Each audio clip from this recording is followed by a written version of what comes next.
चित्रपट सृष्टीतील प्रसिद्ध अभिनेत्री रवीना टंडनच्या घरी चोरी झाल्याची एक धक्कादायक बातमी समोर आली आहे। रवीना टंडनच्या आईच्या घरातून तब्बल 25 लाख रुपयांचे दागिने चोरीला गेले आहेत। या प्रकरणी जुहू पोलिसांनी 47 वर्षीय राशी छाबरिया या नावाच्या मोलकरणीला अटक केली आहे। तिने टंडन कुटुंबियांचा विश्वास संपादन करून त्यांच्या घरातून सुमारे 25 लाख रुपयांचे दागिने आणि महागडी घड्याळे चोरली। आरोपी महिला 2020 पासून टंडन कुटुंबियांच्या संपर्कात होती आणि रवीना टंडनच्या आईची काळजी घेण्यासाठी त्यांच्या जुहू येथील घरातच तिचं जाणं येणं असायचं। रवीना टंडनच्या आईचे नाव वीणा टंडन असून त्यांचे वय सुमारे 84 वर्ष आहे।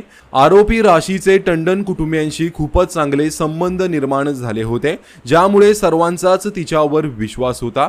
त्यामुळे कुटुंबातील सदस्यांव्यतिरिक्त केवळ राशी छाबरियालाच घराच्या दुसऱ्या मजल्यावर जाण्याची परवानगी होती। याचाच फायदा घेऊन तिने तिजोरी तोडून सोन्या चांदीचे व हिऱ्यांचे दागिने आणि 2 महागडी घड्याळे चोरल्याचा आरोप आहे। घरातून दागिने आणि महागडी घड्याळे चोरीला गेल्याचे समजताच कुटुंबियांनी सर्वांकडे चौकशी केली। त्यावेळी राशीने चोरी केल्याचं नाकारलं होतं, पण जेव्हा कुटुंबियांनी पोलिसांना बोलावले तेव्हा राशीने लॉकर तोडून दागिने चोरल्याची कबुली दिली। कुटुंबियांच्या तक्रारीनंतर पोलिसांनी तात्काळ गुन्हा दाखल करत केअरटेकर राशीला अटक केली आहे। तसेच पोलिसांनी चोरीला गेलेली काही घड्याळे जप्त केली असून उर्वरित दागिन्यांचा शोध सध्या सुरू आहे।